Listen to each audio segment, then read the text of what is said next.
This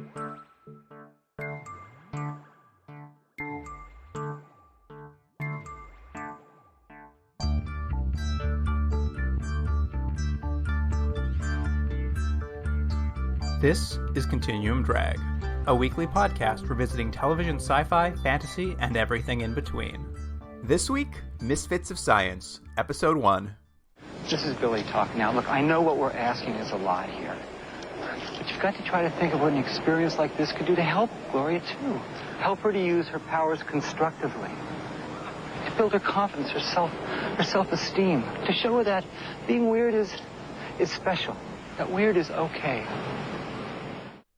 Welcome to Continuum Drag, the podcast for weird people, by weird people. I'm Luke, here with my co-host Jordan. What's real, Jordan? Will a Tina Turner fan club card work? That was your favorite line from the whole show? Yeah, this one that stuck out. Well, this week we are starting a new series, Misfits of Science, from 1985. Mm-hmm. So, Jordan, had you heard of this show before? I certainly hadn't. This is when you said, "What about this?" I was like, "I don't know what this is." No, I'd never heard of it. It seems like it's one of those shows where no one remembers it. However, I'm gonna say, maybe they should. A preview of things to come. Jordan's first 10-point score. It's not quite a 10, but I think it's a fun little TV movie.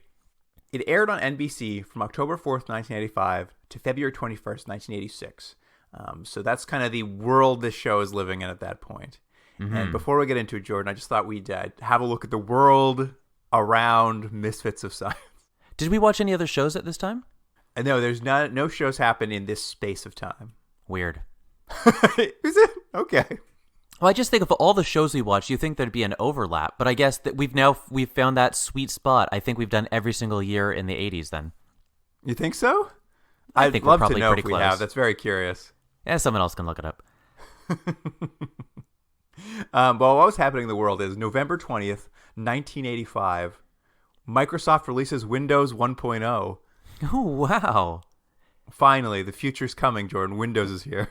Here's a question of someone who doesn't use a PC.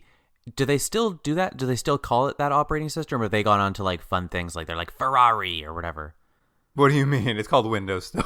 No, Windows, but do they still call it like Windows 0.6, or do they call it like Windows Fun Time? You know, are they still into numbers? There have been variations. There's been Windows XP and Windows Vista. There you go. That's what I'm I believe asking. it is Windows 8. So they are still numbers. Okay. I mean, I don't know why I'm asking. I don't really care.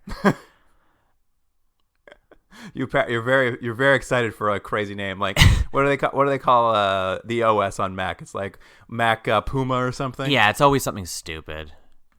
What's mine now? Hold on. I'm on this will date this if someone listens later. I'm on Monterey, something like that. Monterey. Very evocative stuff. Yeah. All right. What else, Jordan? January 24th, 1986. Voyager 2 probe arrives, and don't laugh, at Uranus. You know what's funny? Just as you started this talking about things that were happening, in my head, and this is terrible, I was thinking, man, I hope the Challenger exploding is one of those. But I don't know why. But this is close. It's I don't remember this one. I have no memory or knowledge of this thing going to Uranus. Did it land and everything worked? No. Voyager 2 is one of the ones that just kind of it visited a few planets, and now I believe it's left our solar system and is in like super space now. It's like way out there. Right. It's just space garbage. Yeah. January 28th, 1986, Jordan. Space Shuttle Challenger disaster. Oh, is it really? 4 days later, Jordan. I knew. You know what's fun? I just knew it was around there somewhere. I mean, I shouldn't be excited about the horrible. Why are you so disaster. excited about this? You're like those teachers had it coming. Is that what it was? That's right. Everyone got their comeuppance. Jesus. February 19th, 1986. Soviet Union launches Mir space station. Interesting. There's a lot of space-related things happen at this time. Yeah, a very busy space period of time in the world, apparently. You would think there'd be more in Misfits. I shouldn't say that. I mean, we haven't even got to all the episodes yet. Maybe there is space-related episodes. Yeah, who's to say? Well, Jordan, I've got 4 deaths for you as well. You love deaths. Yeah, okay. Given your love of this Challenger, you love deaths. Yeah, I do. And are any of the people you're listing people who died in the Challenger? No, I'm not listing any of that. Okay. 2 days before the show comes out, October 2nd, Jordan, Rock Hudson dies. Oh, Rock Hudson, famous for what was the thing we just watched? It was The Martian Chronicles. The Martian Chronicles. Yeah. October 10th, 1985, Jordan. Yul Brynner, from Westworld fame, of course. Yeah, Yul Brynner. And Orson Welles. Oh, wow. What a time. January 24th, Jordan. Mm-hmm. L. Ron Hubbard. I don't know why that's funny. Well, we know it's funny because he's funny. But of all the deaths, I think that's the funniest. I mean, any man to start a cult probably gets a little giggle. Yeah, I agree. February 11th, Frank Herbert, author of Dune, passes away. Wow, man, this was a rough period of time. Yeah, we had a few connections to the podcast this time around with these deaths. Mm-hmm. Any famous births? Yeah, I got a couple. I wasn't gonna list them off, but do you want these famous births as well? Yeah, give me a couple. Give me the highlights. Cheer you up a little bit. After being reminded of the Challenger, yeah. What do we got? November 21st, 1985. Yeah. Carly Rae Jepsen. Carly Rae. She's the Call Me Maybe, right?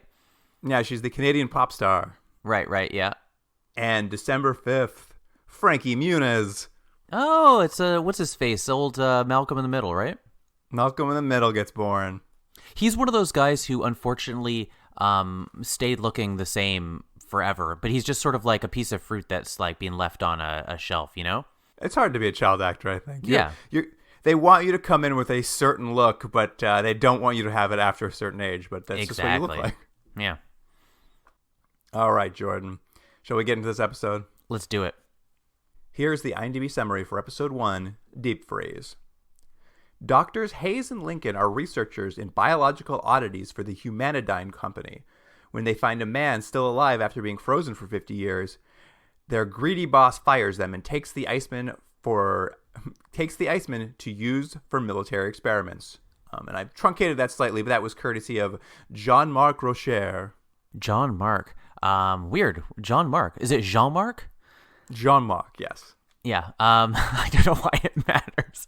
I don't know if I agree with that plot. The main thing of the episode is not old frozen boy, Popsicle Man. It's the neutron beam. Wouldn't you agree? I mean, I think there. Like I said, I truncated the synopsis, so there's about 5 more paragraphs. Oh, okay. All right. Fair enough. So I think he covers all of it later, but I just was like, this is too much to say out loud. Hey, let me say right off the bat, there's 2 guest stars in this because I'm pretty sure they're not going to be in later episodes. It's our old friend Larry Linville making his 3rd appearance on the podcast, and 3rd this season too. And also, there's another actor who maybe I only recognize, which is Edward Winter, and only because he was also a recurring character in MASH. He played a Colonel Flagg, who is not a favorite character of mine. They brought him back all the time, and it was like a little too on point with the satire, so I never really liked it that much. But it's weird that these 2 MASH characters are in every scene together in this show, but considerably older.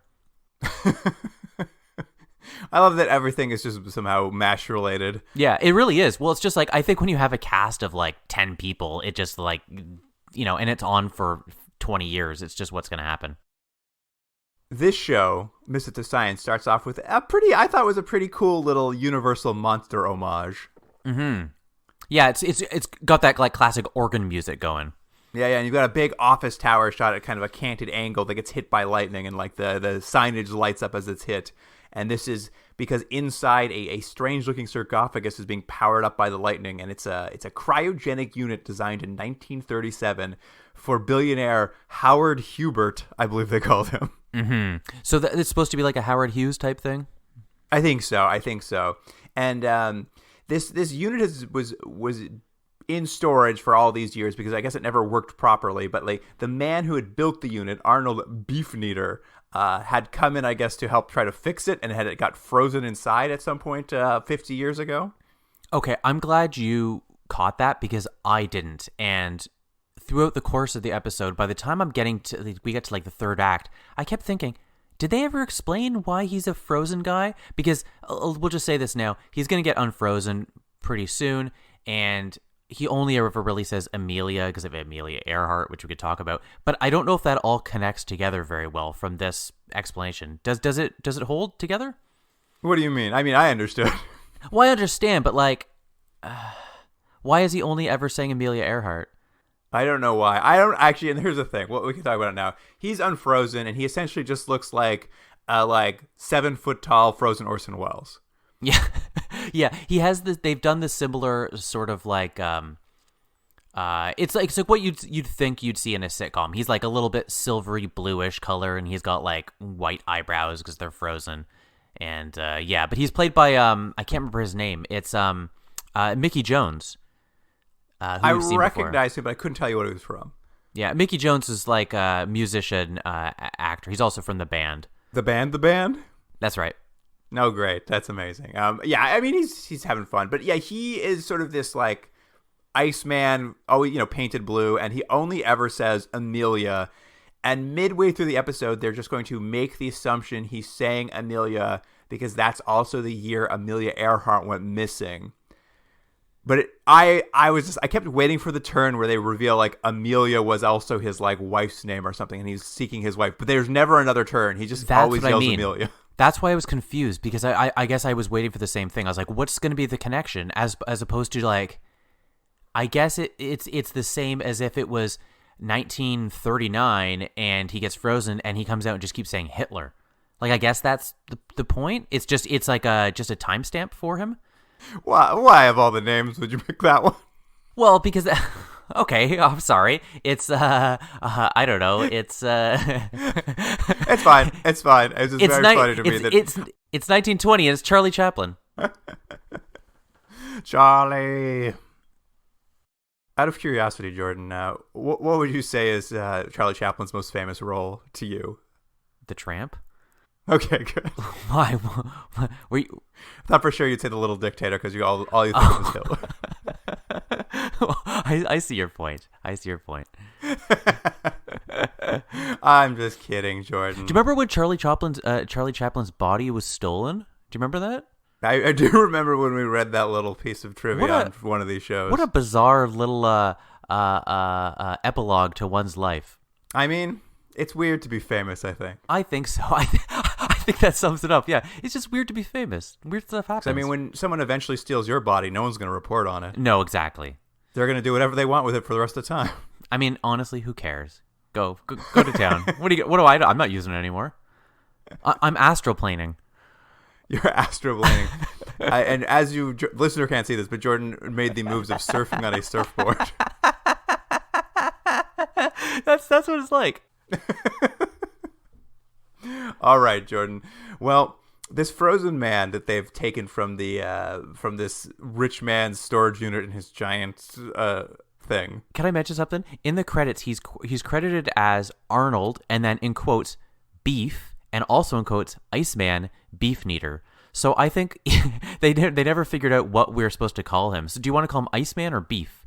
I mean, whatever you like. And I'm assuming by the credits you mean IMDb, where people just couldn't figure it out. That's right. I think we call him Beef because it's funnier. All right. Well, I mean, they do call him Beef quite a bit. His name is Arnold Beef Kneader, but Beef is a good name. Yeah, okay, Beef. Beef is transported to the Humadine organization, which is as it says on the sign coming in, the largest defense contractor in the U.S. Yeah, there's like different wings of like sort of research and technology and things are happening. And the people we're going to focus on is this one group. I know they like, what was their actual title of this group's office and their department? The sign on the door said the Human Investigations Team. Right. And then there was another little sign that someone hand wrote that said, Weird Are Us. And you go, yes, Weird Are Us. They're definitely misfits. They're definitely the black sheep of this research organization, we come to learn very quickly. Yeah. And it's headed up, the Human Investigations Team, by two people, Dr. Bill Hayes and Dr. Elvin Lincoln. Yeah, and it's Billy, they always call him. And then for some reason, Elvin's nickname is L. Almost everyone gets a nickname in this. So he's L. It's Beef, everyone gets, it's heavily 80s. It's heavily nickname based. Yeah. Yeah. I don't know how you felt about Dr. Bill Hayes and Dr. Alvin Lincoln, but I got there's strong Ghostbusters vibes going on here. Exactly. Yeah. Throughout this whole thing, and it's I wouldn't say it's a knock against this show. I think it works pretty well, but you can tell how popular Ghostbusters was because it's running through this show. Yeah, Dr. Hayes is essentially Bill Murray's Venkman, and Yeah. Dr. Lincoln is basically Harold Ramis's Egon. He's a straight man scientist with a catty kind. He's a bit of a cat. He's a bit of a ladies' man. That's our Dr. Hayes character. But Dr. Lincoln, Elvin Lincoln, he's gigantic. And did you know what he's acted in some things? Do you know what he's kind of most famous for? I did a quick look, and I did see that he was the Predator in the Predator film. That's right. Yeah, he did a lot of monster things because I don't know how tall, but he's very, very tall. He's got to be over 6'5". He's very tall. Did you know who he replaced on Predator? I'm pretty sure it's Jean-Claude Van Damme. Am I right? Yes, exactly. Jean-Claude Van Damme was the original alien, which was. Have you seen the original Predator costume? No, I don't think I did. It's like a big bug. So it was a right decision they made. Everything was correct in that decision to replace him. Right. Anyways, but yeah, he's you're right. There's sort of like a odd couple thing. They kind of lean in a little bit to this, but it's more just you know, that's just the character dynamic that we have. Yeah, two wacky scientists, and apparently, what happens in the world of the show is that usually, anytime anyone finds a strange person, or as they call them on the show, a weird person, that's the designation for anyone with an unusual power. They somehow end up at the human investigations team. And we know this because as they're wheeling in, they have a cool ER emergency scene where they're wheeling the Iceman through, and this secretary is coming along giving Dr. Hayes his messages, and they're like, "Oh, a mom with a fire-breathing kid called, and the Invisible Man called to complain that he keeps stopping by, but you won't talk to him." Yeah. So and I think this was pretty well done in terms of how to get some exposition across. It's done quickly. You get a sense of you're right, the kind of weird cases these people have done as sort of building the history, and also to what you're going to expect, later on in this show. Yeah, it's kind of nice. You're kind of starting a little median res. We understand that weird people is a thing they deal with all the time, and we're just going with it. Just go on for the ride. Exactly. But the rest of this Humadyne organization is run by a gentleman named Dr. Strickland, and I believe this might be the MASH character you were talking about. Well, is he the military guy? Well, Larry Lindholm is the military guy, but then there's a man who runs it called Dr. Strickland. And you said they were hanging out together all the time. I don't know who this other guy you're talking about. Oh, well, there's the two sort of military guys that are always together. The other guy is Edward Winter. Okay, so this is the doctor who runs Humadyne then. Right. He's not a military guy. No, he's not a military. He's a separate guy. Yes, okay, great. He essentially runs this organization in he's very much a capitalist. He's always trying to find how to militarize their discoveries for the U.S. government, kind of thing. And unfortunately for Dr. Hayes and Dr. Lincoln, the human investigations team doesn't do a good job at that. Their biggest research discoveries so far have been elastic skin. That's right. Oh, and then you get a real visual gag coming up.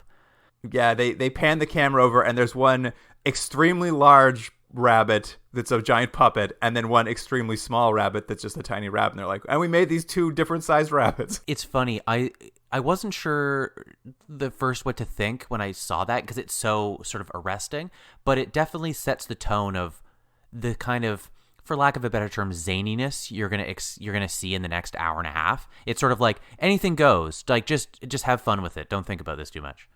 Yeah, it's gonna be fun, it's gonna be wacky. Yeah. Hey, can I ask you one thing, Luke?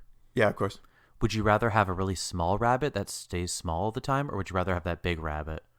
Oh, the little one. It's so adorable. Yeah, I think you're right. I think the idea of having the big rabbit is fun for an afternoon, and then you're like, this is a lot of work. I think the little rabbit's where you want to go. I think the problem is the big rabbit isn't big enough to ride. Yeah, because what would you say? It's like the size of I don't know, like a medium-sized dog. Is it that big? I mean, maybe a beanbag. A big beanbag, you'd say. It's a big beanbag chair.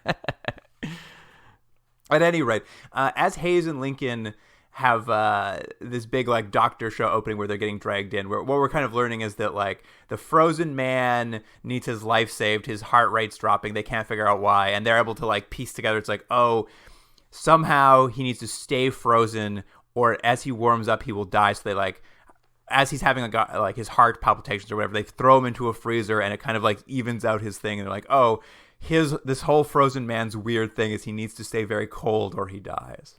And I should note, Luke, I don't know if you saw this. So this character, Beef, Arnold Beefeater, he was originally intended to be through the whole series, but he's only going to be in this episode. Did you read that? No, I didn't, but I had a feeling. I watched it and I was just like, I have a feeling the frozen man's going to be the one they cut out of this show. Yeah, so, but the reason they cut it out is, I'll make this really quick, is I would say sort of Marvel Comics pre their bankruptcy were like really, really litigious.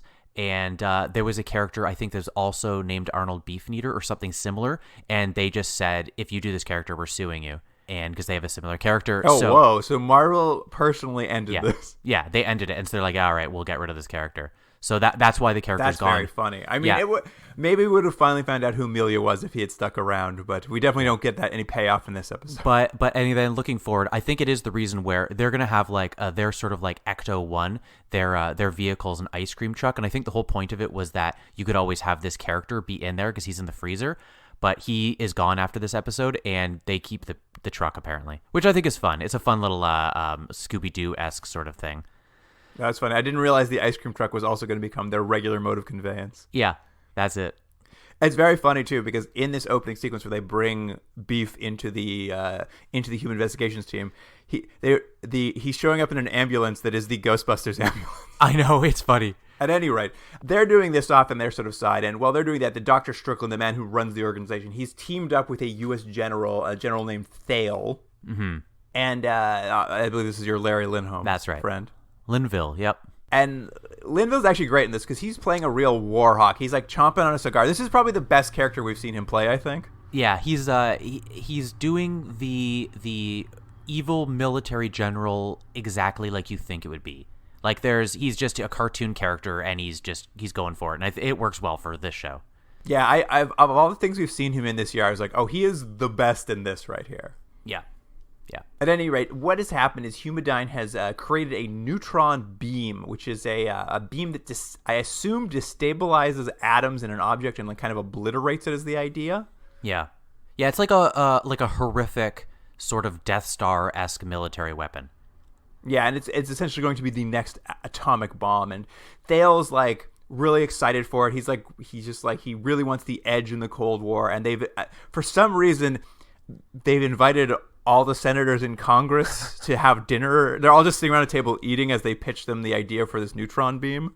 Yeah, it's a weird thing that, and I don't know if this holds that well together throughout this show because it becomes sort of like one of the plots. Obviously, the plot is putting this team together, these Misfits of Science, and the second plot is the obstacle they need to take over, which is going to be defeat, and it's going to be this neutron beam. But the whole thing of how it comes about and the sort of like structure of how government and military work together, it's like they've given it no thought. There's like, yeah, the senators in the States all just sit around a table and the military pitches them a weapon and they just unilaterally say yay or nay and for funny. I'm like, what? I don't know if this is how this works.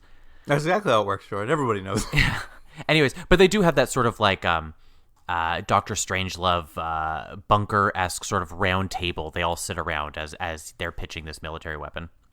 I mean, it's very 1985 in the idea of just like a real mistrust of the military and the government and like atomic bombs. Like it all feels very of its era. Yeah, I agree. At any rate, Congress is interested in it, but it's so dangerous, the idea of this weapon, that they're like, we'll give you money to build it, but first you need to prove that you can store it in a place that's so secure it can never be stolen from the U.S. military.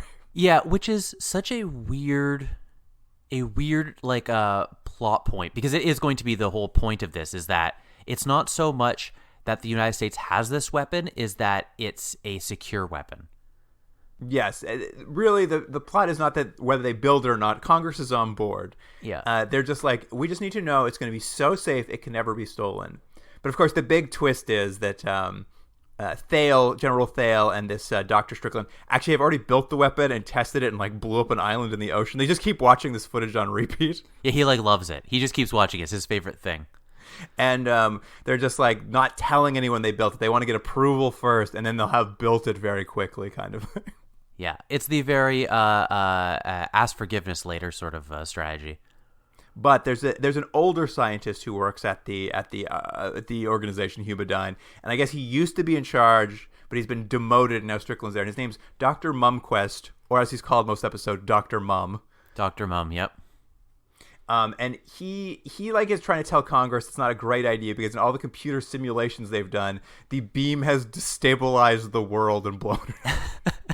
Which is not a good thing. But no one's overly interested in his opinion on that. It's just a small glitch. Exactly. Anyway, while they're having this meeting with Congress, Dr. Hayes is like, well, here's a good chance for me to try to like get a little extra money for my human investigations division. So he kind of just like walks in and interrupts the meeting very, very Peter Venkman style, walks in and interrupts midway through and kind of pitches the general on like, he's like, hey, my division does all kinds of cool stuff. Like, what if I made you a soldier who can see in the dark, breathe underwater, and be 10 feet tall? And they're like, and the general's like, that's amazing. I want that. Let's do that too. Yeah, he essentially comes in and he's like, hey, what about the X-Men? And they're like, yeah, we like the X-Men. And as he's doing this, someone kind of interrupts the meeting again. A third interruption comes in, and there's a problem in the Human Investigations Division, and the entirety of Congress and the general, everybody gets up from the meeting and goes down to see the problem together.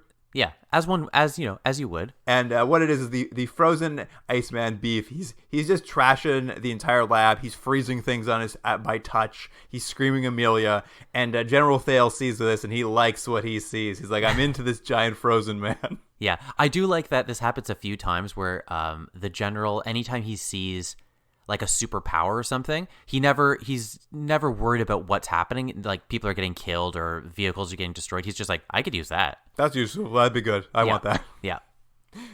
And of course, so Strickland's like, well, you guys did good work this one time. We're going to take beef. We're going to bring him to our military labs to experiment on. But also you're both fired. We're closing down human investigations. Yeah. Yeah. Again, it's a very a Ghostbusters-esque sort of thing of like, can you believe these guys that you like? They just had their facility shut down.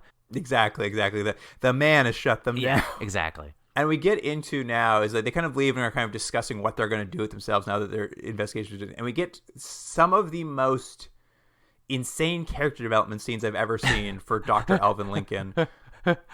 And I mean, I got to say, it's so weird because, as you mentioned, he's very tall. He's like 7'2". And what we see them doing is they're just shooting hoops, or at least Dr. Hayes is shooting hoops, not Dr. Lincoln, in this like outdoor park. And what we come to learn is Dr. Lincoln is very tall, but he is bad at basketball. Yeah. And this has been a humiliation to him his whole life, to the point that he says he was so bad at basketball and was tall that he became a scientist to find a way to be shorter. This is his entire character motivation. Yeah. This is low-key racist, I think, right? Well, yes. I kind of thought the same thing. It's a weird thing because what it almost seems like is they had a character and then they were like, well, we have to cast a really tall guy, but if we cast a tall guy, we have to constantly mention how tall he is. It's like this weird thing, like you can't not mention it for some reason. But yes, the whole motivation has to be about basketball. And he's like ashamed of it. He's black and he's tall, but he's bad at basketball. So it's the thing that has defined his life is that he's so ashamed of this, to the point that he became a scientist to make himself shorter to get rid of his basketballness. But we do find that whole questionable material aside, what we find out is that he has now come up with a serum, which now Luke, explain this to me. He has it's ready on the back of his neck. Is that right? Or did we just never see him actually poke himself? It's weird because he's the one who invented Big Bunny, Small Bunny, and apparently that serum he has injected into himself, and it lives. Like some sort of trigger to activate it lives in the base of his neck. So we do see him press the base of his neck at some point. But why the sack of serum lives there, I couldn't tell you. Yeah, so it doesn't really matter. It's just so he could just touch the back of his head. And what happens is he gets real tiny. And he gets to be like, what would you say? Maybe like 10 inches, something like that? Well, I'd say he becomes about the size of a Ken doll.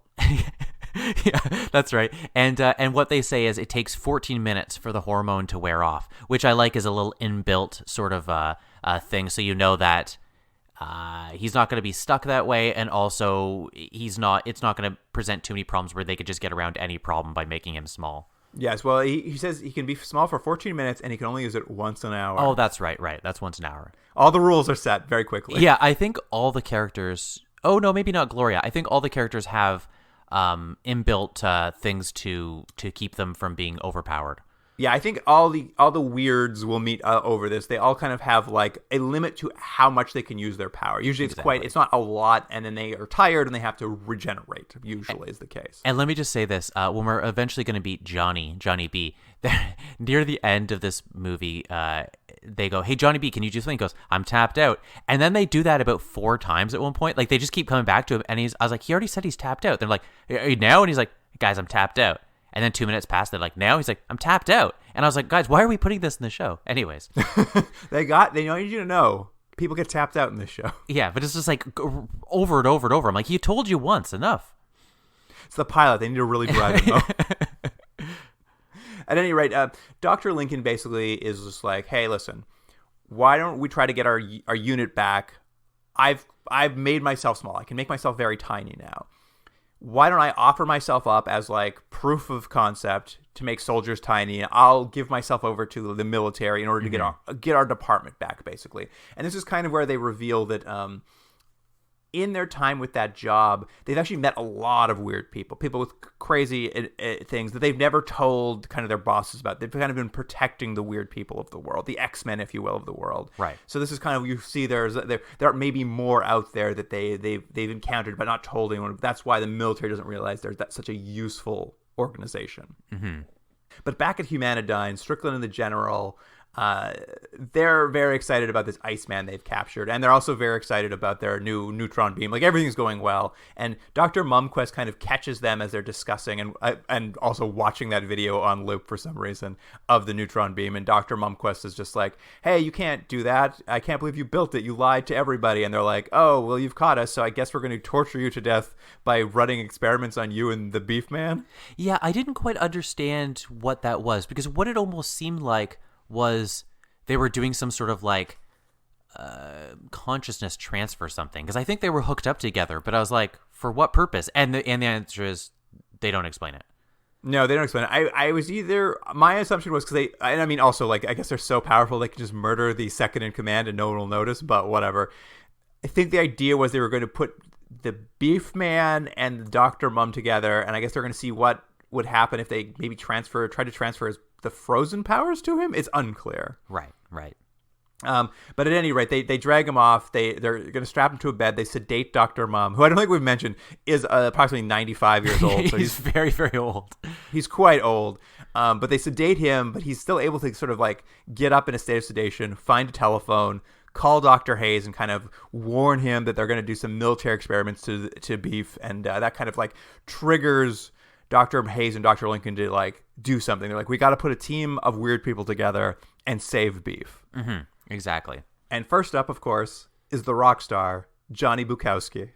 Yeah, Johnny Bukowski, who is obsessed with the song Johnny Be Good for some reason, and his nickname is also Johnny B.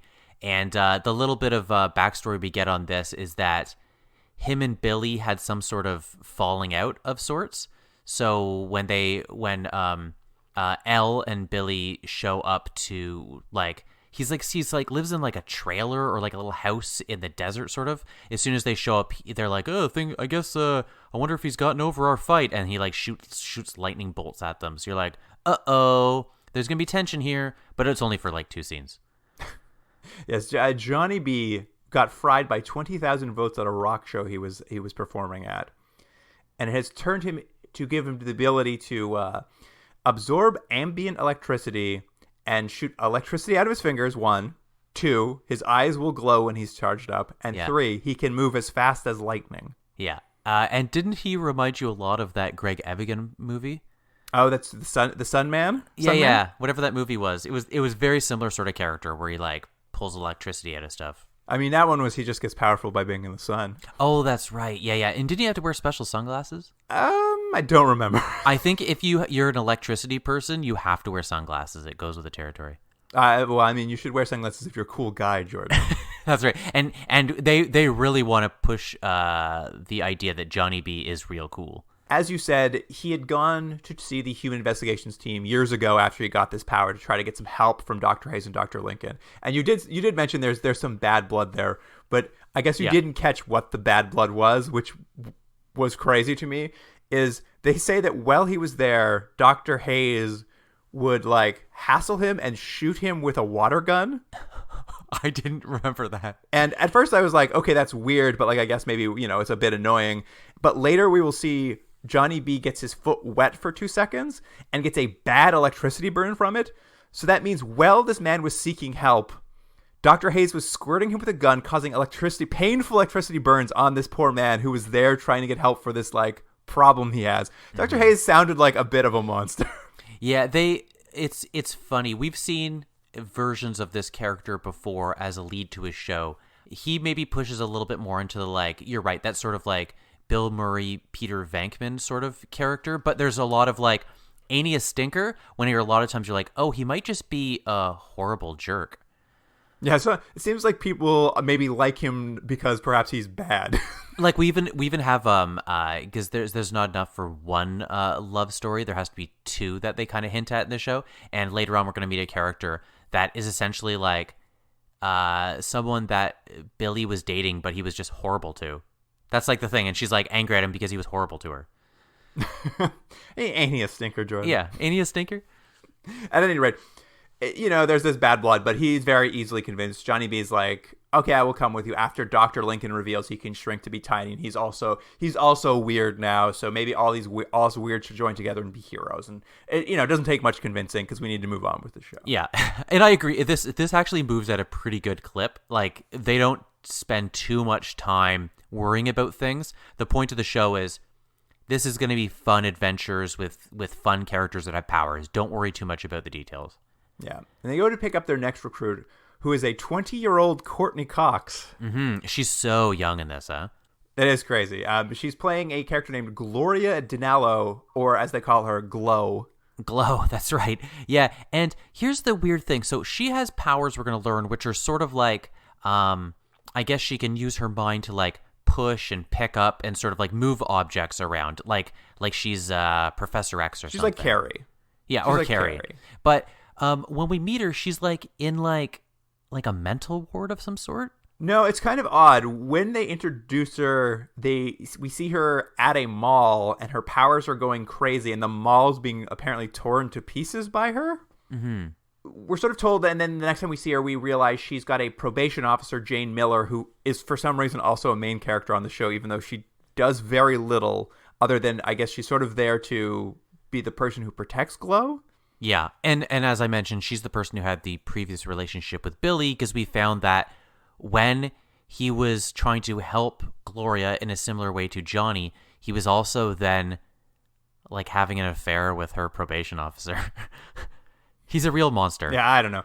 It's hard to say, but because Glow has these powers and she's been in trouble a lot, the probation officer, Jane, is always trying to get her out of trouble. She really feels for her. And sort of her backstory is that Glow's mother has been institutionalized, and she's become a bit of a juvenile delinquent, and the mom claims that her father is from outer space. Like, the father of Glow is from outer space, and that's why she's been institutionalized. So she comes from a very troubled background, essentially. Yeah, and I have a feeling they're not going to mention this father from outer space too much after this. Oh, who knows? We might see an alien. Maybe. But because she trashed this mall, she's currently locked up in what appears to be a prison, and they're talking to the prison warden.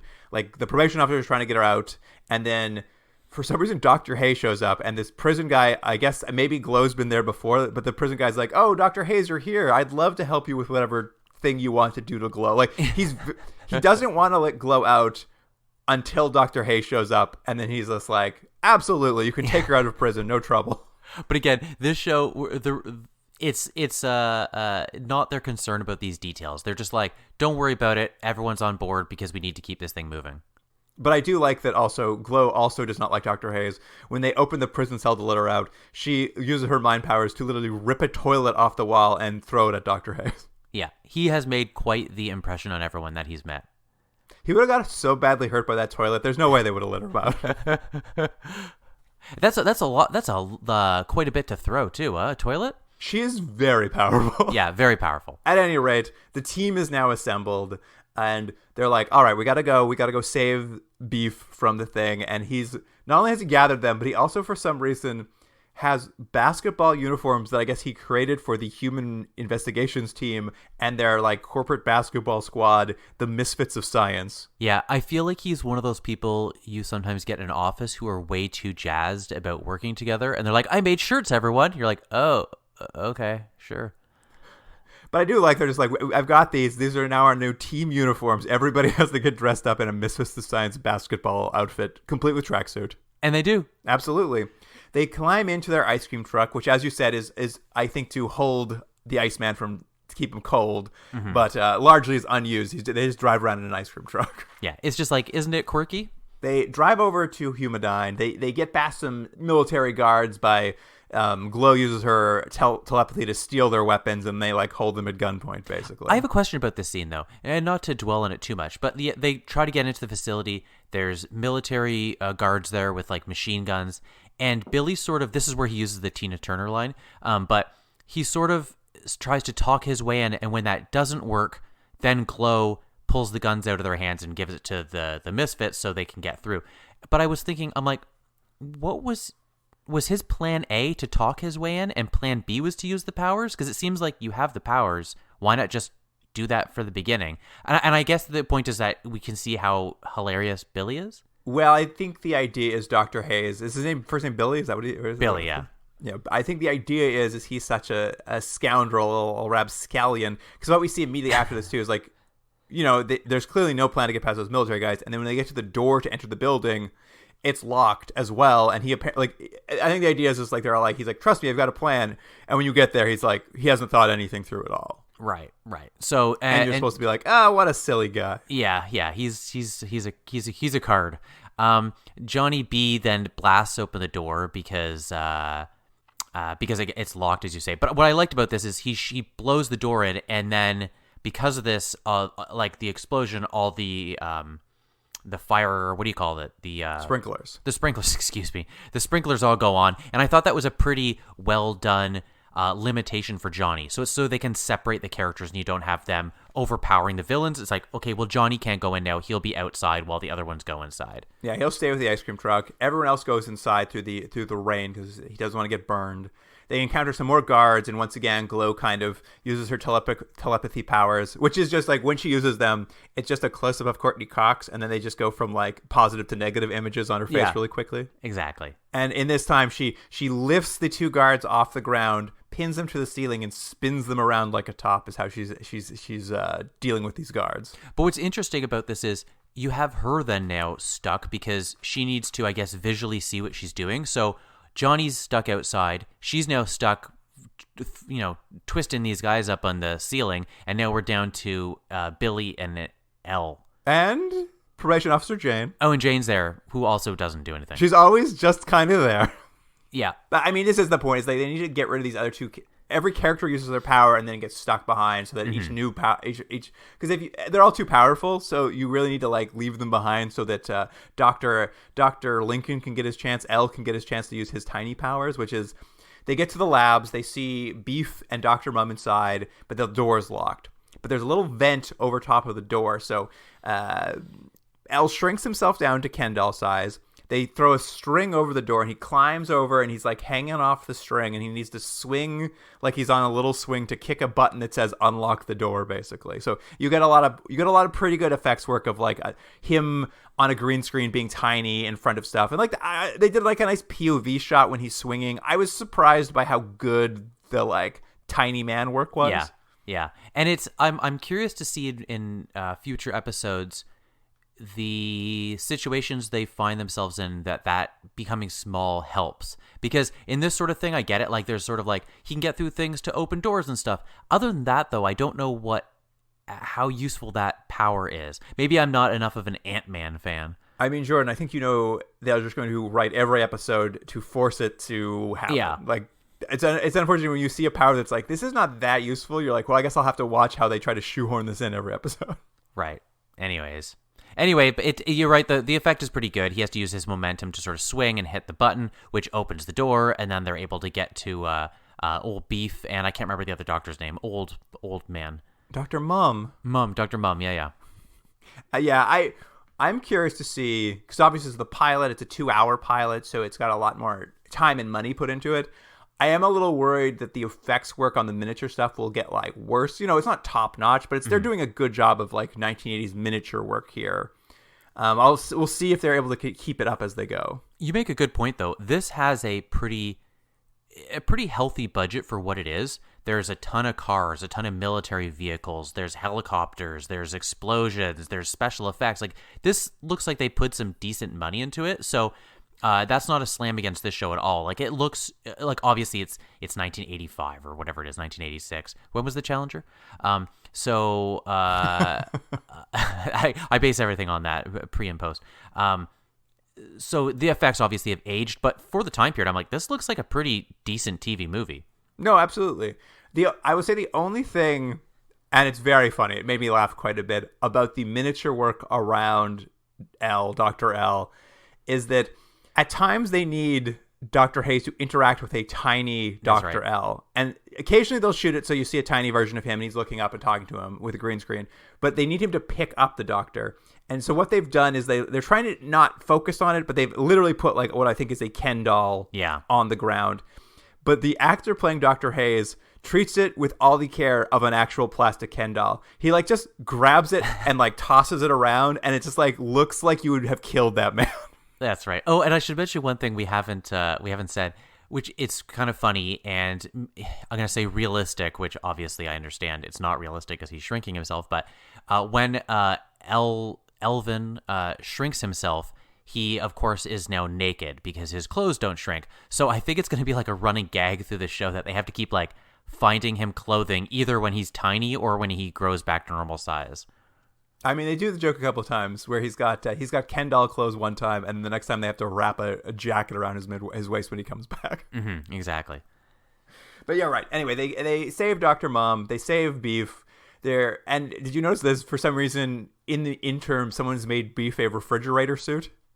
That's right. Yeah, it's because they realized at a certain point, okay, we've now done the gag that he can't get hot, so we've put him in freezers and stuff. Well, we still need him to walk around, and like, just make him a suit. It's like a silvery kind of padded suit. Yeah, it's a big spaceman suit, big silver spaceman suit, and they're like, it keeps him cold. Mm-hmm. Yeah, problem solved. And Parole Officer Jane finally gets something to do because Beef, for reasons that are unclear, his brain doesn't work properly. He just yells Amelia. So they're like, Jane, just say your name is Amelia and get him to follow us. And that is her job for the rest of the episode. Yeah, because I think at first the only time they were able to get him out of her room, and we don't need to go over the scene, it's a previous scene, is they give him a chocolate bar, and that was enough to entice him out. Am I wrong? That's not exactly true. This is something I didn't know how to talk about, so we'll talk about it now. But early on, they do give him a chocolate bar, and they will give him more chocolate bars over the course of the episode. But when you give Beef a chocolate bar, it knocks him unconscious. What? In the first scene we see him, they're like, here, eat this frozen chocolate bar. He takes one bite, and he just passes it, like he just falls backwards. And that's how they subdue him the first time. And then they will get him back to the ice cream truck here, give him another chocolate bar, and that will knock him unconscious again. I thought he was just... like content. Because I thought, I don't remember the first one, but I remember the second time, because then he goes, I thought he was just like, that was my hunger satiated, and he like went and laid down in the little cooler. Yeah, no, the first time we see it happen is when he's breaking, and the military's watching, and they give him that he takes one bite of it, he smiles, and he literally falls backwards as if he's lost consciousness. So bizarre. And they never go into details as to why a chocolate bar causes him to be completely incapacitated, but it does. But the point of that is, don't focus on that too much, like anything on the show. The point is that Jane, with her like Marky Post haircut, she now has to pretend she's Amelia Earhart so that he will follow her out, still saying Amelia, even though, again, we don't know why any of this is connected in any way. It's all a mystery. Yeah. Amelia. Pretty good. Outside, the military's heard this explosion. They've shown up to like prevent them from stealing Beef. So there's like hundreds of military guys are pulling up. Like, it's a huge budget. Like, so many cars, so many extras pull up. And Johnny B is outside. He sees them all pulling up, and he's like, uh-oh, we're in trouble. And he looks over, and he sees there's like a power transformer nearby that says dangerous, high voltage. And he's like, I've got an idea. To which point, they start playing the song, Johnny Be Good, to which he starts singing the entirety of the song, Johnny Be Good, as he electrocutes himself to like overpower himself, and then starts shooting electricity bolts, killing military men left and right. Yeah, it's like a little musical segue of like action scene where he sings the song, it plays, and then he also horribly kills people with his powers. I was like, so we're gonna get a musical sequence. All right, let's do it. Yeah. Do you think it's gonna happen every episode? Anyway, They just got the rights for that song for the entire season, and it'll only be Johnny Be Good. That's it. He like beats the military back. They all get outside of the building. Everyone gets into the ice cream truck and they drive off and escape. And they've saved Beef. And as they're leaving, Dr. Mum explains to Hayes and Lincoln that he has discovered that neutron beam has actually already been built, and it's up to the Misfits of Science to get out to the desert where the bunker that contains it is hidden, and they're going to have to stop them from, like, I don't know, having this beam. Yeah. Oh, and let me mention one quick thing here that doesn't have to do with anything really, this show. But there's a couple like car chase scenes that happen. There's one previous to this and later on. And what I love about it is there's a shot that they used to use in TV that they don't use anymore, which is the chase scene. And then there's a low angle camera and the car jumps over the camera to show how extreme the race is. And I missed that shot in TV. I haven't seen it in a long, long time. And they do it a couple times in this, and I really enjoyed it. You're at the edge of your seat being like, yes. Yeah, that's exactly what they wanted. I was like, yeah, can't you believe how it's jumping over the camera? I will say those chase sequences are fun, especially when they get to like off-roading in the desert, because that ice cream truck looks like it's going to fall over at any second. It's so misbalanced to be doing jumps. I think it works well because it is silly that they would have this vehicle that is really not meant for what they're using it for, and I think intentionally the sort of ricketiness of it works really well. Yes, I agree. It's a fun to watch. But at this point, they've saved Beef and Dr. Mum, and they've introduced the B plot, or the second goal they're trying to get is now stop this beam. And so the next day they're headed out to the desert. They've driven all night, and that bunker they're headed to that's holding the beam, it also happens to be the exact day that the military is testing the security of the bunker that's going to hold the theoretical beam. So all the elite military special forces are there trying to breach this bunker in an effort to prove that it's unbreachable, because none of them can get past the water hazard. Right. And now let me ask you this. Is it coincidental that the reporter is there, or is it that the reporter that's the story? That's the story she's telling. Oh, this is the story. Here, whatever happened. So this show takes place maybe over 3 days. Maybe. Yeah. This is day 3 right now. Mm-hmm. So from day 1, when the Congress has said, we will let you build the neutron beam if you can prove a bunker secure enough to hold it. In the course of those 48 hours, it's become a national news story, an international news story. Yeah. A reporter is there to report on whether the military can breach the bunker. We get to see lots of TV footage of anchors talking about it. We get to cutaways of protests around the world demanding they not build this neutron beam. Huge protests of thousands and thousands of people. So much stuff has happened. And not only that, the news is also reporting on the fact that Humanityne had a break-in that night before by a group of terrorists known as the Misfits of Science, who I believe they think they're either part of the Black September movement or maybe affiliated with Castro or something. That's right. But then they quickly, of course, capture the attention of the world, and everyone's on their side. They're like, these people aren't bad. They're actually trying to stop this thing, which we all are also protesting. So they're on our side. These misfits, they're heroes. Yeah, it's very funny because it's all so much happens. And my favorite part is one of the senators is there overseeing the military attempt to break into this bunker, and he's being interviewed by a reporter, and the reporter's then asks him, he says hey, so are you at all worried about this bunker after the break-in last night at the exact same company who's supposed to be doing the security here? And he's just well, it is a bit of a concern that they were broken into by a bunch of Misfits of Science yesterday, but the bunker seems pretty secure. Yeah, I like the idea of them putting this senator in this newscast to sort of, talk his way out of things, but he's terrible at it. He's just yeah, that didn't look good for us, did it? Anyways, I hope this thing doesn't also go badly. I'm guys, get someone else to be a press person. We got to actually, between them leaving and getting to this bunker, we got a ton of exposition scenes and character development scenes where they're hanging out. You get to meet the Misfits. like you said, we get to learn more about the romance between Dr. Billy Hayes and probation officer Jane. And then for some reason, 17-year-old Glow decides she's in love with the 45-year-old rock star Johnny B and is trying to like make out with him. And he's just like, that's not cool. Please don't do that. Yeah. I mean, well, you got to give Johnny credit. He was just like, I don't think this is appropriate. And then she like really takes it badly. Yeah, she takes it really hard. Glow takes it really hard, that rejection. That's supposed to be like a big thing. Like by the end of it, she realizes, oh, we're family, so we can't make out. So like they're all friends by the end. But it's like a weird turn midway through, and it's all predicated on as they were running away from Humanidine after they won. Johnny B gives everybody a kiss on the cheek, including Glow, and she's just like, but you kissed me on the cheek. Yeah, and he was like, but me, you, what? Anyways, she gets really upset about that. To be fair, she's supposed to be 17. Yeah, I know. Well, you had that trouble when you were 17. Every time one of your aunts kissed you on your cheek, you were just like, we're in love. That's right. You know me so well. But it is all sort of a pre-lap to give us a little more character development before we get to the big climax when a big rock song starts playing. I don't know if you caught this rock song, but I'm sure specially made rock song for the episode starts playing about teamwork. And the teamwork rock song plays as they drive toward the bunker in the desert, and the news starts reporting that the Misfits of Science are here, and the entire world starts cheering for them to save them from the neutron beam. Yeah, that's right. I gotta say, this is a classic, obviously, superhero thing where it's just like going from like vigilante villain to like the world loves you kind of thing. But this is the fastest I've ever seen it play out. Well, if you're, as you mentioned, in real world time, it's been like 72 hours. Where they like were fired, became terrorists, and then like world heroes. I would say it's less than that though, because the world only found out about the Misfits of Science arguably 6 hours ago when they drove out right. of Humanidine.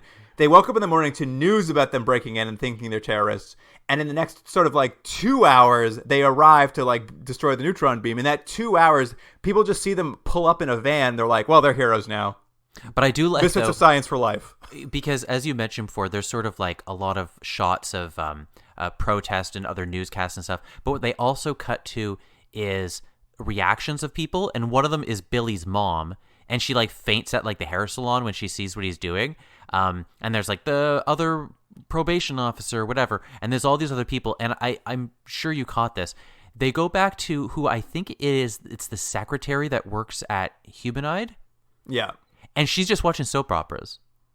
Yeah, there's a running gag where every character we've met is watching them on TV, except for her, who's just watching Days of Our Lives. And I think there's something I really thought that was funny. This like character who's just like, yeah, I don't care about any of this, but they keep coming back to her. I thought that was well done. It's a lot of fun. I'm not gonna lie. Yeah. At any rate, they're there. They just like drive right up to the bunker and get out and then run inside of the bunker. And they're like, we've got to go in there. We've got to stop them. And like, the military sees them go in, so that you're sort of being chased through this bunker. And there's this whole thing where they're like, they've really teased us with like, they've built this ultimate security system to keep people out of this bunker. Like that's been the tease this whole time. And we know that the only people who are going to be able to get past it are going to be these Misfits of Science. Like that's what we're expecting as an audience. They get in there, they're in this bunker, and they're like, there's the door that the weapon is probably behind. Let's run toward it. And I was like, all right, it's going to take all of their different powers to get past all the various different things that are going to happen. I know. I thought the exact same thing. And they push a button, and it opens, and there's a swirling vortex, like a giant swirling Stargate vortex, which we're told is made of water. And this is the water hazard no one can get behind. Yeah. And, of course, there's a whole thing where they're like, oh, no, we're never going to get past it. Beef doesn't have enough coldness. And then he, like, almost sacrifices his life to freeze it. But there's no further security other than this swirling vortex. Well, I think the beat they missed here was what they really should have had is through the previous encounters of this team, they sort of just through pure luck were able to defeat the challenge they had. You know what I mean? Like they didn't work as a team, so they just thankfully made it through it. And now at the end of the episode, they've realized, oh, we need to work as a team. And if you do your power and I do my power and we do it in this way, we can look what we can accomplish. That's really what should have happened. But because they already were working well together, they're just like, oh, it's water. What can we do? Oh, well, we got a frozen guy. He'll freeze it. Done. Done. Well, I think it's late in the episode. There's not much time left, but it was Right. such a tease where I was just like, for sure, it's going to require them all to team up to get past. I thought it was going to be a heist, a series of obstacles, but it's one single obstacle that Beef just freezes. Which, by the way, do you think, like, it's hard to tell what would happen if you just went into that water, other than, I guess, get caught in like the riptide of sorts, but there's got to be other ways you could have stopped this. Like, it doesn't seem like the ultimate defense. It is very weird, and other than the fact that they're somehow holding water perpendicular in a whirlpool somehow, defying all physics. But yeah, I don't know. It didn't. I was just like shocked once they froze it, and that was the only piece of security. Yeah. I will say though, to the credit of the budget to this project, it's the shortest shot. Like, it's on screen for 30 seconds, but they freeze the vortex, which the vortex looks cool. It's like a blue screen shot of like a spinning thing. But when they freeze it, the entire cavern they have to walk through becomes a spinning, like it's spinning with ice all around. Like there's a huge vortex of ice spinning around that's all practically built that they actually have to run through. And it looks really, really cool. And it's just like there for 30 seconds. I'm like, how much money did they spend on this like spinning frozen vortex? It looks amazing. Yeah, it does look good. It is funny though, because it feels like it should have been a bigger piece, but they're just like, anyways, it's a hallway. Moving on to helicopters. But yeah, they run through. The military chases them through that, and then they're almost there. They can see, for whatever reason, the neutron beam is sitting in a glass container on an elevator. Yeah, and we're told the idea is you push a button to use it, and the neutron beam will raise out of this mountaintop, out of the basement of this mountain to the surface of it, and then I guess they can shoot it. That's, I guess, how it works. Is once you get past the water hazard, you push a button, beam goes up, and then someone can use it if they want. Yeah. And the Misfits of Science are like, well, let's go over there, let's push the elevator button. That'll just expose the entire world that they've already built the beam, and then they'll be humiliated. We win. Yeah, it does feel, though, that the stakes were lower than they should have been, because you're right. What they're trying to do is just show the world that they were dishonest about building the thing, which seems weird to me. Not that that this thing is being created in itself. It's that they've lied about, the order and the calendar on which this was built. I think, yeah, the issue is we know what they're going for. They're going there to stop this beam. But once they get in the room with the beam, I realized, like, oh, we've never set up any exposition or stakes or, like, what the plan is to do anything about the beam. So when they announce, it's like, let's make the elevator go up and people will see it. It's just, like, such a, like, I'm like, what? That's, I guess so. Like, you're just like, that's the plan? Yeah, no, it's like, why not just take it apart and then go, look what we did. We destroyed the thing. Like, it works just as well. But you're right. It's because they want one more beat. Because, as you mentioned... they need a final climax. Yeah, because... you would think getting through the system, as you're saying, like this series of challenges them to use their powers is what it's going to be, but it's not. So they're like, well, that's defeated. Okay, now we have to fight the big bad guy, which is Larry Linville. Yeah, and I mean, there's a little bit of back and forth here where, like, this is where Johnny B is like, my powers are tapped repeatedly because they keep trying to get him to do something. I think he gets grazed by a bullet, and that's when Glow, like, decides to defend her new family member by using... Her powers are so crazy overpowered. She's, like, throwing dozens of military guys backward. Like, she's so powerful. Yeah, they need to figure a way to dampen that because, again, she doesn't need the rest of the team. Her power's so strong, it's like... Really, her and Johnny, that's all you really need. Truly. She, like, just throws men around. It's and this allows them to push the button, send the beam up the elevator. And unfortunately for them, of course, General Thale and Dr. Strickland, they thought this might happen. So they've gone back to the top of the bunker. They're waiting next to the elevator with a helicopter. And as soon as the neutron beam arrives, they just grab it and load it onto a helicopter. And the only reason anyone even notices is the senator who's on the ground with the reporter. He looks up, he's like, hey, that's that thing they said they were going to build. I guess they already built it. Yeah. And again, he's not good on the news.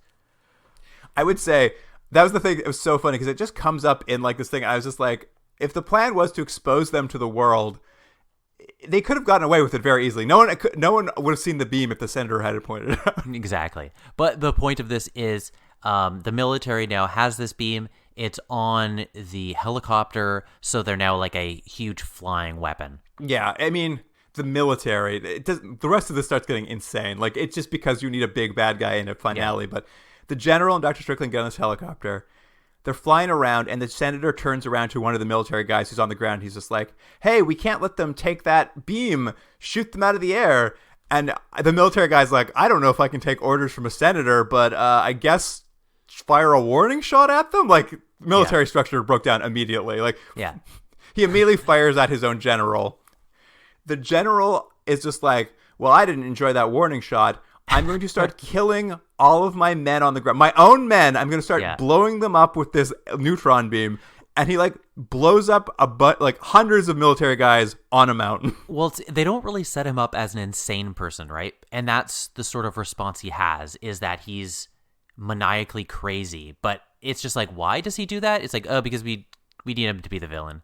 Yeah, he just becomes like hardcore villain, killing his own men with his beam. Of course, the Misfits of Science finally arrive back on the surface, and Johnny and Glow, they try to use their powers to bring down the helicopter, but they're both weak from the battle down. Like, both their powers are like weak. They're tapped. No, they're tapped. They are tapped, aren't they? Yep.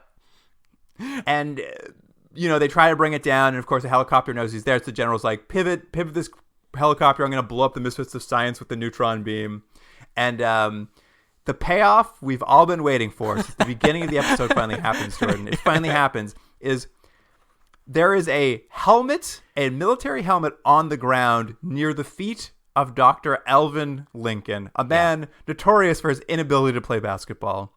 Yeah. And Dr. Hayes says, pass me that helmet. And Dr. L needs to chest pass the helmet like a basketball to Dr. Hayes, who is arguably within arm's reach of him. Mm-hmm. No reason to do this, but he needs to do a shoulder pass or a chest pass of this helmet. Once Dr. Hayes has the helmet, he does a jump shot with the helmet so that the helmet hits the blades of the helicopter, which arguably would do nothing, but it causes the helicopter to jostle so badly by like this this helmet hitting the blades that the general accidentally swivels the beam inside of the helicopter, shoots the helicopter, killing everyone inside, and I guess destroying the beam in the process. Yeah, and the world celebrates. Don't you think, though, obviously this is not a great finale. It's just like, really? This is how you end it? But shouldn't it have been L that threw it? If his whole thing is that he was so terrified of basketball, why didn't he throw the shot? And it was like, I know, look, there's other problems. We don't need to get into that. But like, if that was the motivation you set, silly or not, or offensive or not, then just follow through with that. It's like, oh, maybe you can play basketball. It was crazy to me. Like, I knew the other two were weak, so I'm like, how on earth are they going to use Dr. L's shrinking powers? And when he pointed at the helmet, I was like, oh, is he going to shrink down? Are they going to throw the helmet up there? I thought that's maybe where they're going because they kept pointing at the helmet. And then to reveal this, like, the finale is chest past me that helmet and I'll do a jump shot. I'm like, this is what all that setup at the beginning of the episode was leading to, is for you to do a jump shot with a helmet? Well, Luke, they established early on Billy likes basketball. It's crazy. It was crazy to me this was the climax. Because, it's all destroyed. Literally everyone in the world celebrates. We get a cut to the news, and we get to see every single country on the earth with a huge crowd all cheering for the Misfits of Science. Yeah.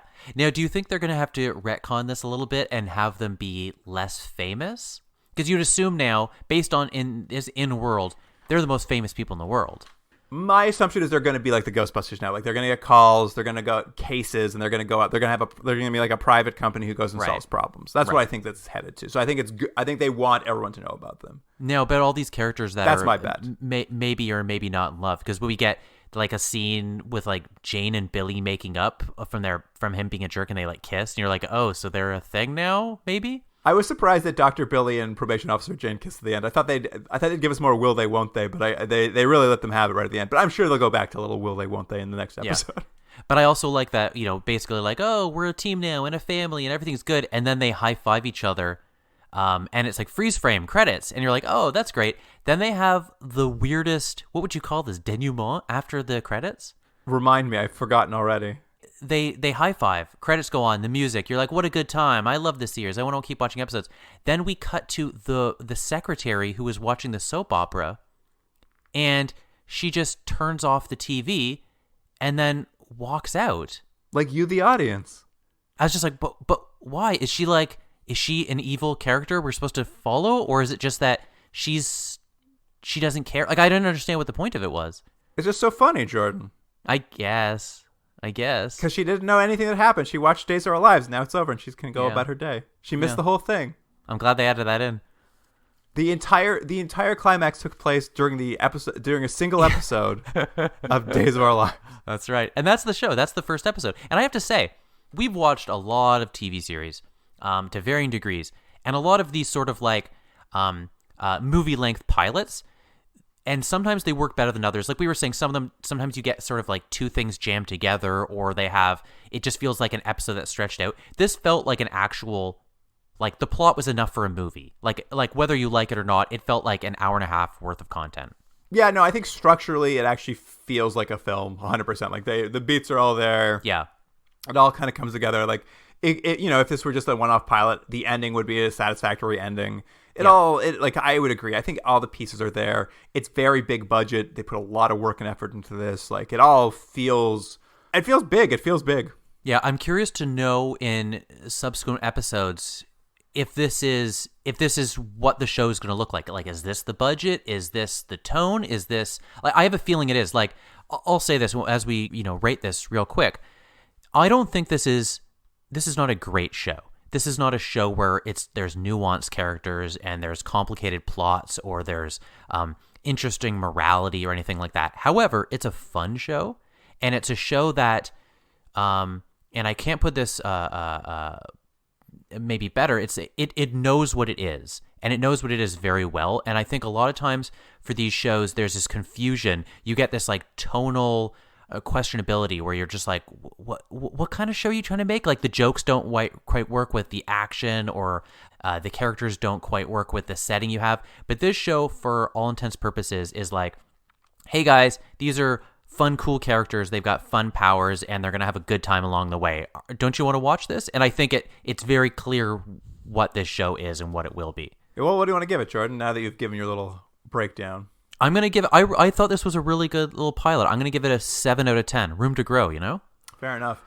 Yeah, I think I agree almost entirely. It's, tonally, it has that 80s excess of, like, comedy, weirdness, lots, fake punk rock, all this stuff is there. It feels very much like, I think if you are a fan of Ghostbusters or Goonies or any of these like big 80s things that like are such nostalgia bait, I think if you were to watch this, you'd be shocked you'd never heard of it, because it scratches literally all of those itches. Yes. And it really like kind of knows tonally what it's trying to do, and it couldn't exist anywhere but 1985. This show. Yeah, like, it's like it lives exactly where it should. Exactly. It's Ghostbusters. It's Back to the Future. It's Goonies. It's whatever those sort of adventure action things that only really existed for that decade. That's what this is.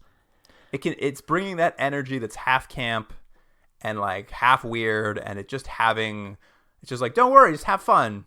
That's the energy of it. Also, that scene where Billy and Elle are just like on the boardwalk, where he first reveals that he can shrink, and like girls like walk by, and Billy's like, "Hey, ladies," and stuff. I was like, this is the most 80s scene I've ever seen.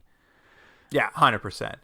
I mean, so I enjoyed it. For that. I was shocked by how well they did the thing they wanted to do. Mm-hmm.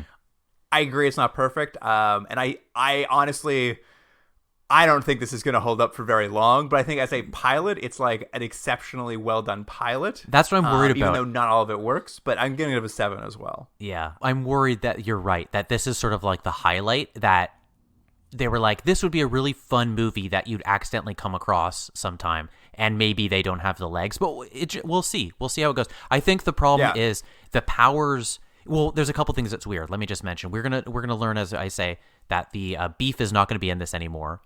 But it's weird to me that you have, 5 characters, and 2 of them don't have any powers. Yeah, 2 of them don't have any powers, and 2 of them have all the powers that are going to solve all your problems. Exactly. And a guy who shrinks. My concern is more that it's just like, what's this going to be week to week? It's going to be the same. It's going to be, you're going to have to do a very similar adventure week to week. And like we talked about, you're going to have to jam in a shrinking thing. You're going to have to jam an electricity thing. I'm just a little concerned it's not going to hold up.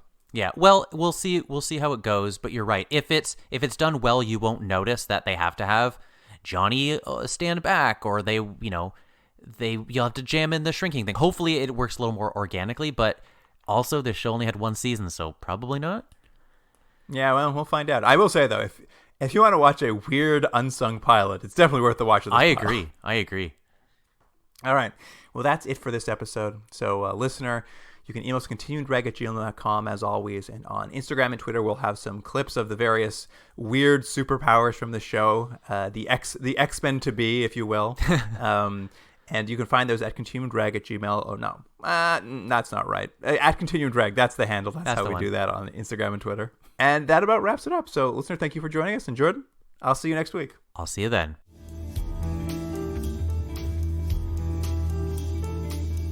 Continuum Drag is recorded in Toronto, Ontario. Theme music by James Rex Seidler. Produced by Jordan Dullock and Luke Black. Special thanks to Aaron Hughes.